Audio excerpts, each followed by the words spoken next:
Durante a encarnação, esquece-os em parte, momentaneamente, porém a intuição que deles conserva lhe auxilia o progresso.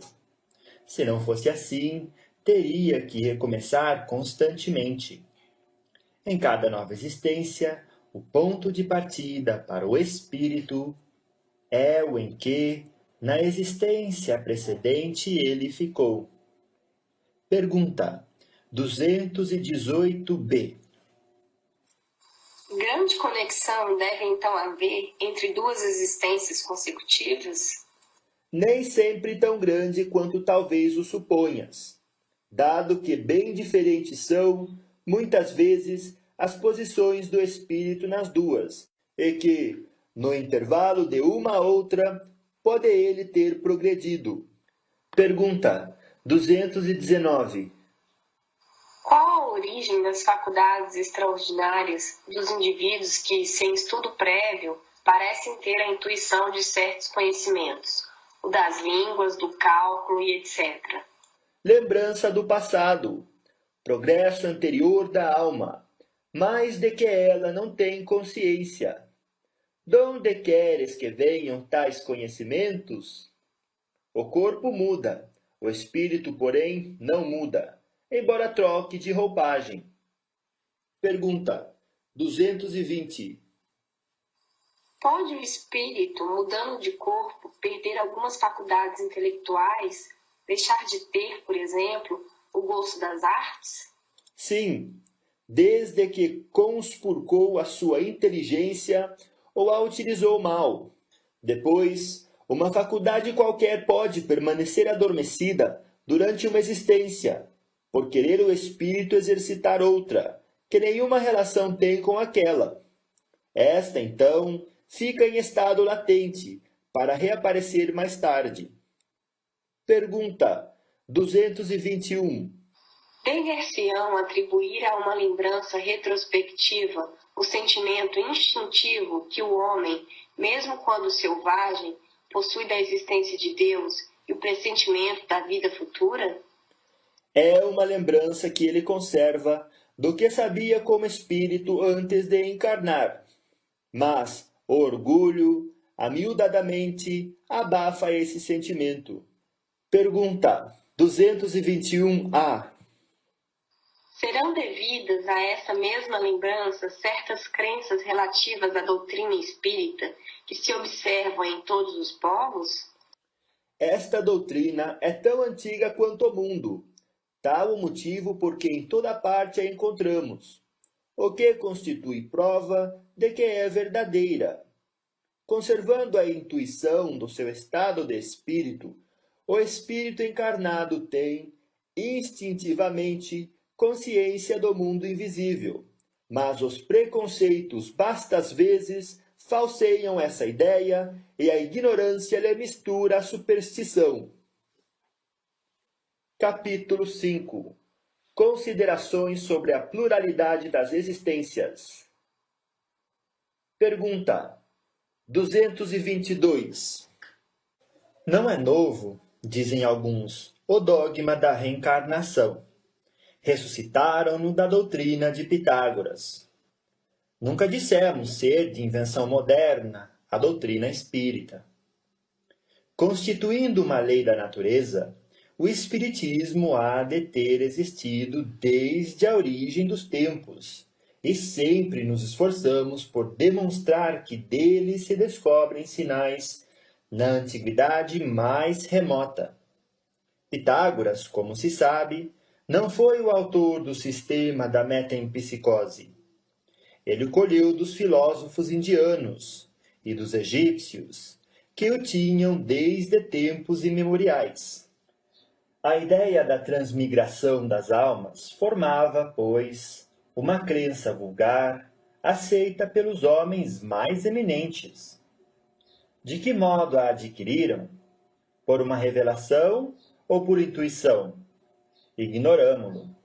Seja, porém, como for, o que não padece dúvida é que uma ideia não atravessa séculos e séculos, nem consegue impor-se a inteligências da escola, se não contiver algo de sério.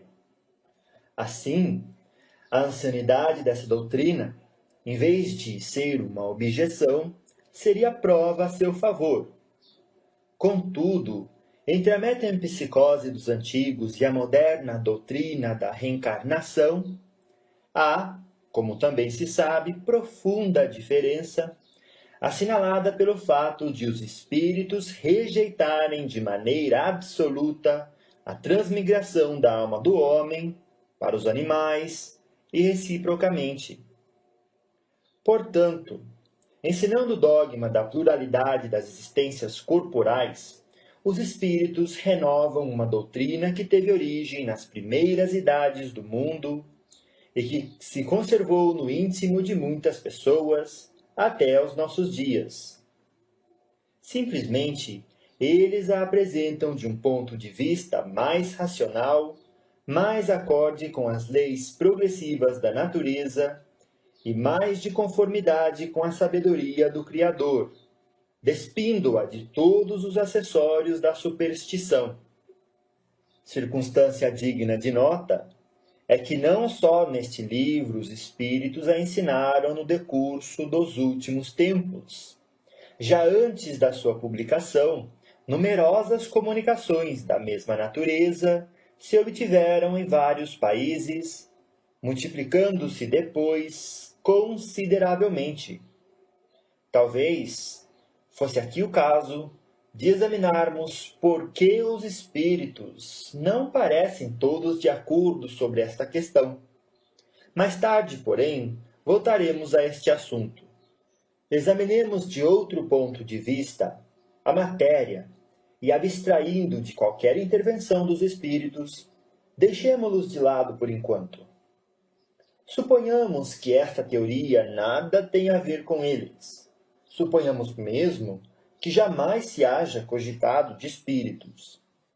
Coloquemo-nos momentaneamente num terreno neutro, admitindo o mesmo grau de probabilidade para ambas as hipóteses, isso é, a da pluralidade e a da unicidade das existências corpóreas, e vejamos para que lado a razão e o nosso próprio interesse nos farão pender. Muitos repelem a ideia da reencarnação pelo só motivo de ela não lhes convir.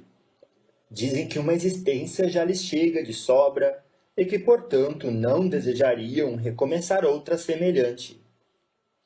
De alguns sabemos que saltam em fúria só como pensarem que tenham de voltar à terra. Perguntar-lhes-emos apenas se imaginam que Deus lhes pediu o parecer ou consultou os gostos para regular o universo. Uma de duas. Ou a reencarnação existe ou não existe. Se existe, nada importa que os contrarie. Terão que a sofrer, sem que para isso lhes peça Deus permissão. Afiguram-se-nos os que assim falam, um doente a dizer: sofri hoje bastante, não quero sofrer mais amanhã.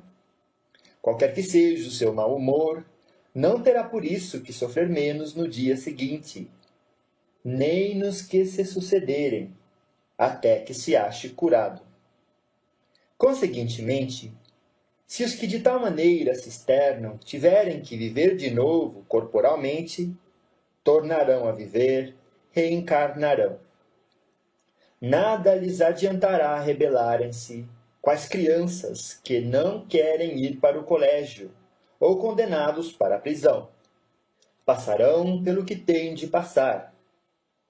São demasiado pueris semelhantes objeções para merecerem mais seriamente examinadas. Diremos, todavia, aos que as formulam, que se tranquilizem, que a doutrina espírita no tocante à reencarnação não é tão terrível como a julgam, que se a houvessem estudado a fundo, não se mostrariam tão aterrorizados. Saberiam que deles dependem as condições da nova existência, que será feliz ou desgraçada conforme ao que tiverem feito neste mundo, que desde agora poderão elevar-se tão alto que a recaída no lodaçal não lhe seja mais de temer. Supomos dirigir-nos a pessoas que acreditam num futuro depois da morte e não aos que criam para si a perspectiva do nada, ou pretendem que as suas almas se vão afogar num todo universal, onde perdem a individualidade como os pingos da chuva no oceano, o que vem a dar quase no mesmo. Ora, pois, se credes num futuro qualquer, certo não admitis que ele seja idêntico para todos, porquanto, de outro modo, qual a utilidade do bem? Por que haveria o homem de constranger-se? Por que deixaria de satisfazer todas as suas paixões, a todos os seus desejos, embora à custa de outrem, uma vez que por isso nada ficaria sendo melhor nem pior? Credes, ao contrário, que esse futuro será mais ou menos ditoso ou inditoso, conforme ao que houverdes feito durante a vida, e então desejais que seja tão afortunado quanto possível, visto que há de depurar pela eternidade, não? Mas, porventura, tereis a pretensão de ser dos homens mais perfeitos que hajam existido na terra, e pois com direito a alcançardes de um salto a suprema felicidade dos eleitos? Não. Admitis então que há homens de valor maior do que o vosso e com direito a um lugar melhor, sem daí resultar que vos conteis entre os réprobos. Pois bem, colocai-vos mentalmente por um instante nessa situação intermédia que será a vossa, como acabastes de reconhecer, e imaginar que alguém vos venha dizer: sofreis, não sois tão felizes quanto poderíeis ser, ao passo que diante de vós estão seres que gozam de completa aventura. Quereis mudar na deles a vossa posição? Certamente, respondereis. Que devemos fazer? Quase nada. Recomeçar o trabalho mal executado e executá-lo melhor. Hesitaríeis em aceitar, ainda que a poder de muitas existências, deprovações? Façamos outra comparação mais prosaica. Figuremos que é um homem que, sem ter chegado à miséria extrema, sofre, no entanto, privações por escassez de recursos, viessem dizer: aqui está uma riqueza imensa de que podes gozar. Para isso, só é necessário que trabalhes arduamente durante 1 minuto. Fosse ele o mais preguiçoso da terra, que sem hesitar diria: trabalhemos 1 minuto, 2 minutos, 1 hora, 1 dia, se for preciso. Que importa isso, desde que me leve a acabar os meus dias na fartura? Ora, que é a duração da vida corpórea em confronto com a eternidade? Menos que 1 minuto, menos que 1 segundo. Temos visto algumas pessoas raciocinarem deste modo. Não é possível que Deus, soberanamente bom como é, imponha ao homem a obrigação de recomeçar uma série de misérias e tribulações. Acharão, porventura, essas pessoas que há mais bondade em condenar Deus o homem a sofrer perpetuamente por motivo de alguns momentos de erro, do que em lhe facultar meios de reparar suas faltas? 2 industriais contrataram 2 operários, cada um dos quais podia aspirar a se tornar sócio do respectivo patrão. Aconteceu que esses 2 operários, certa vez, empregaram muito mal seu dia, merecendo ambos ser despedidos.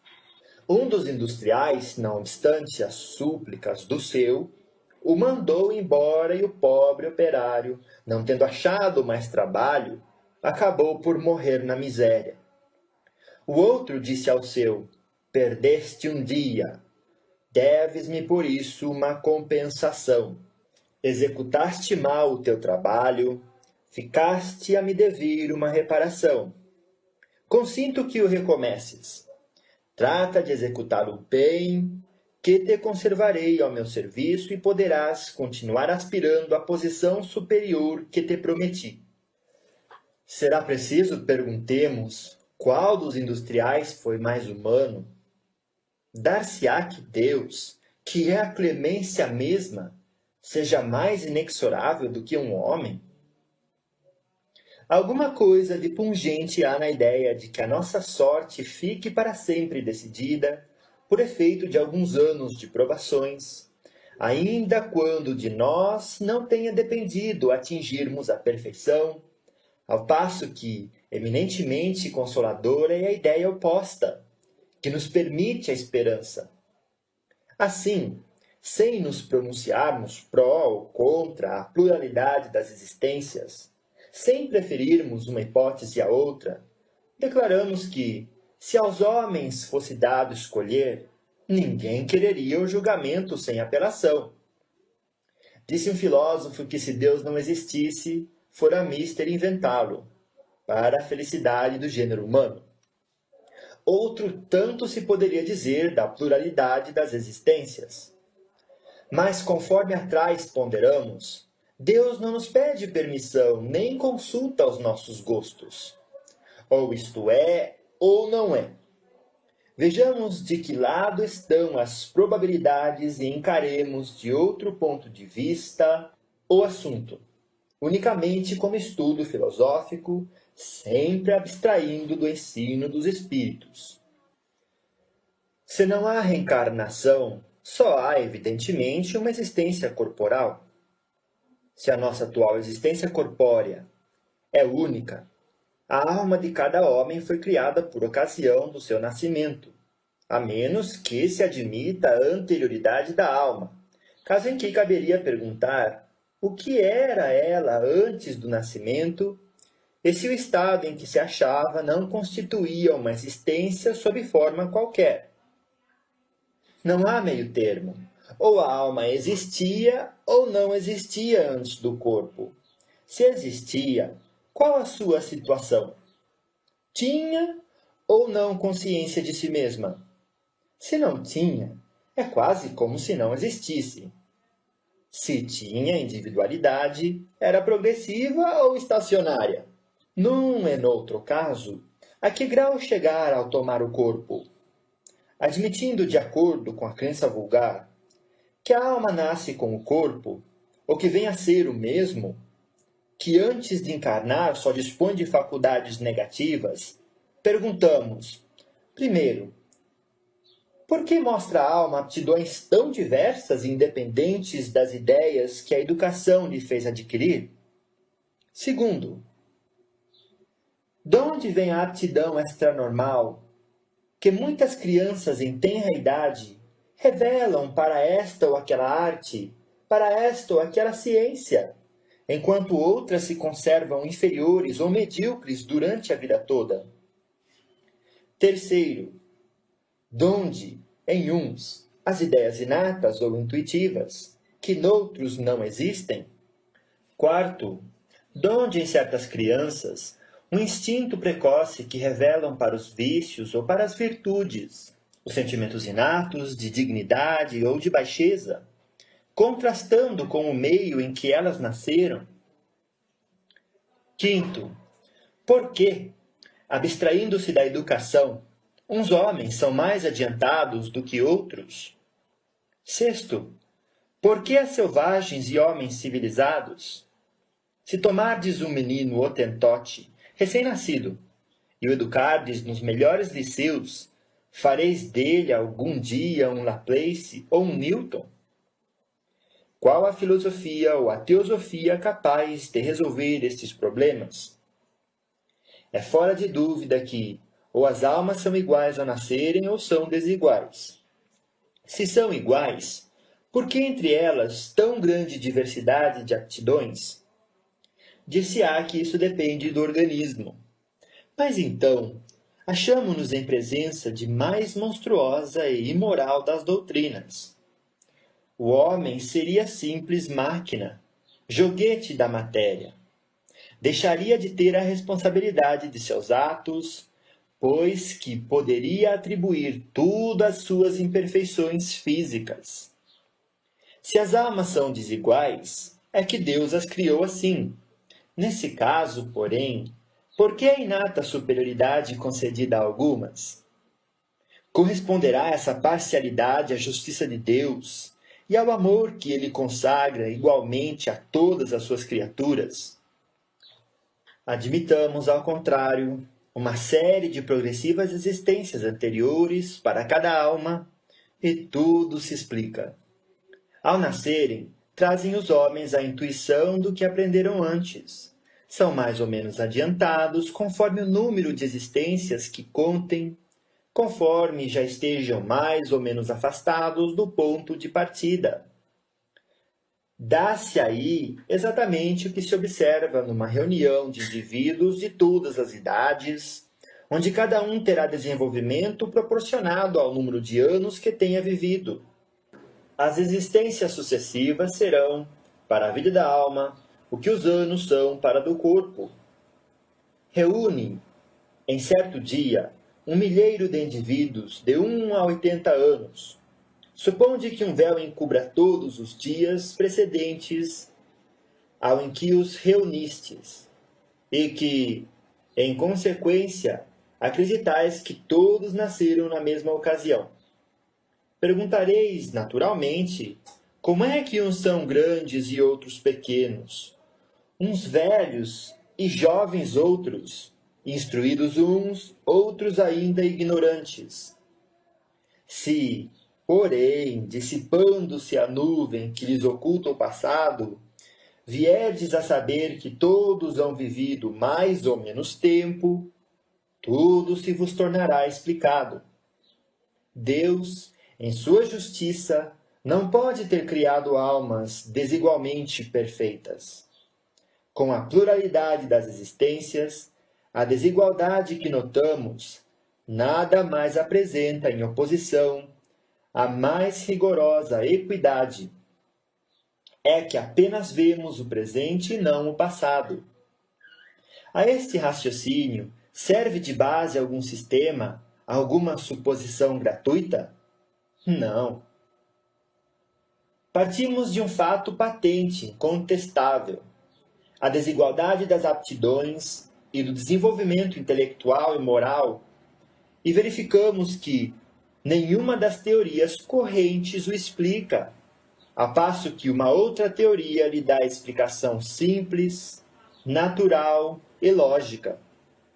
Será racional preferir-se as que não explicam aquela que explica?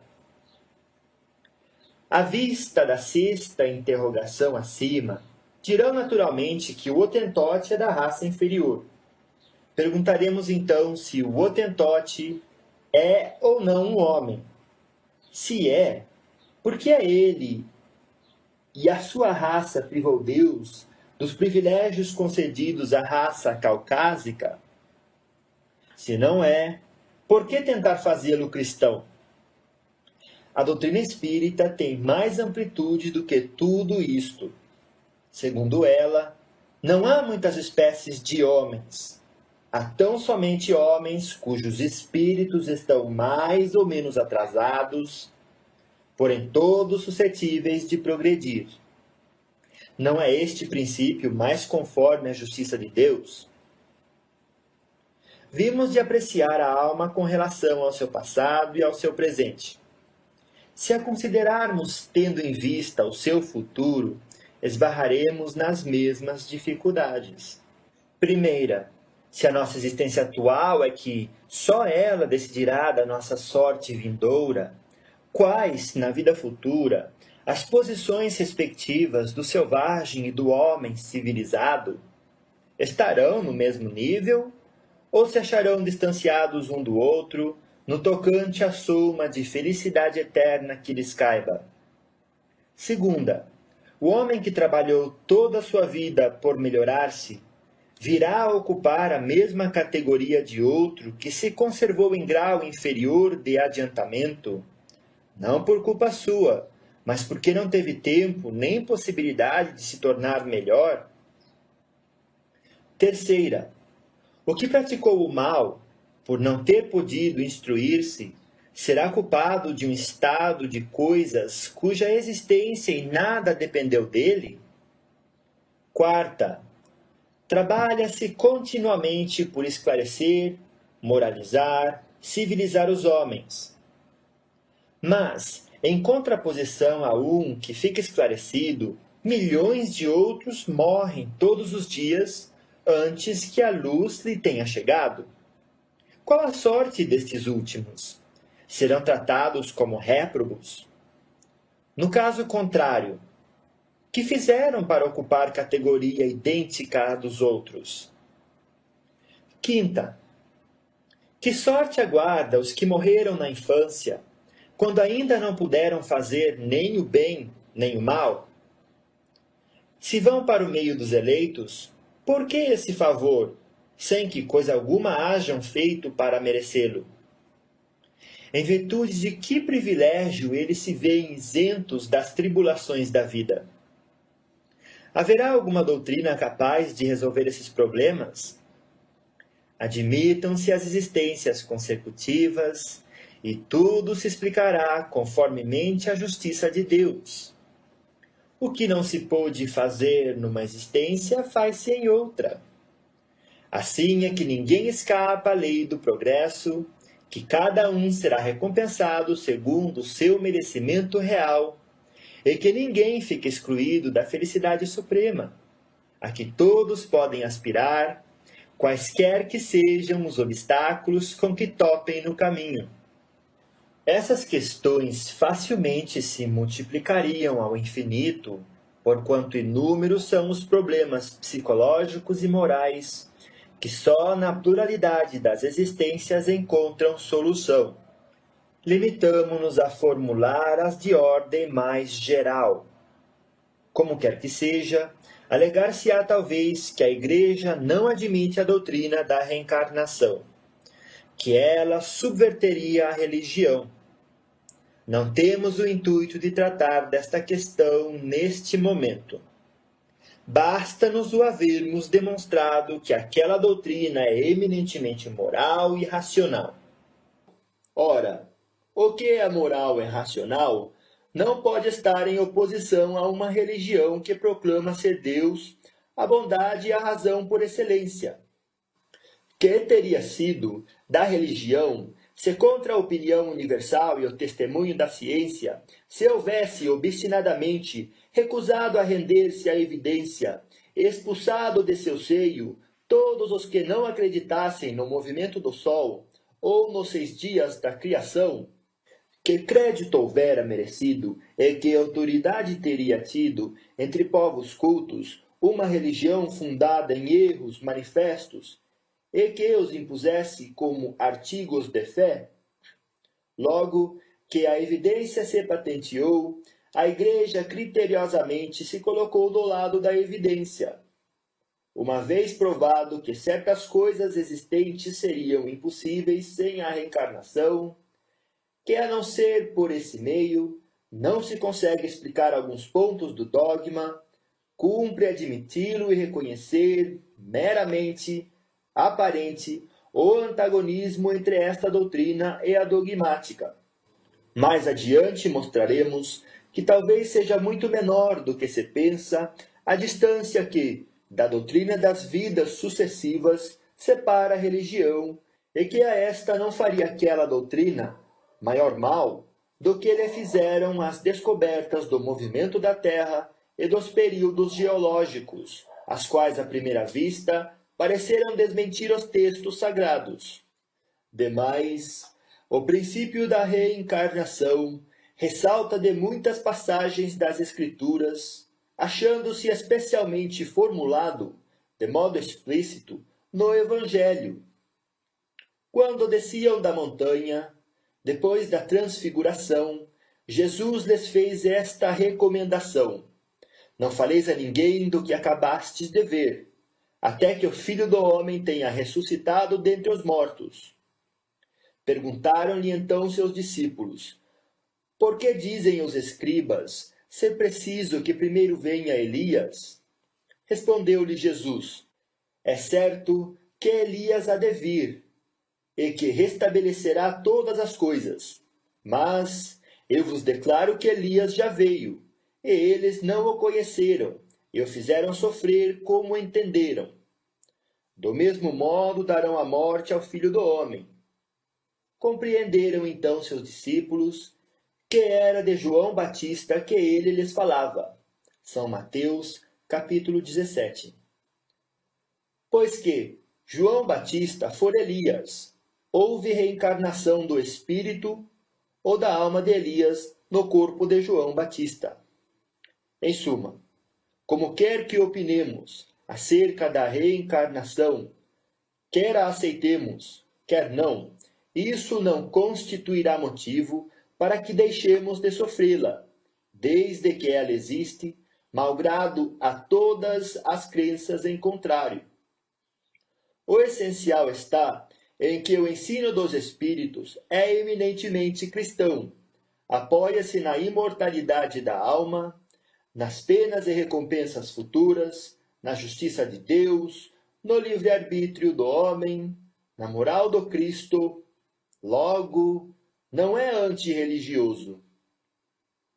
Temos raciocinado, abstraindo, como dissemos, de qualquer ensinamento espírita que, para certas pessoas, carece de autoridade. Não é somente porque veio dos espíritos que nós e tantos outros nos fizemos adeptos da pluralidade das existências. É porque essa doutrina nos pareceu a mais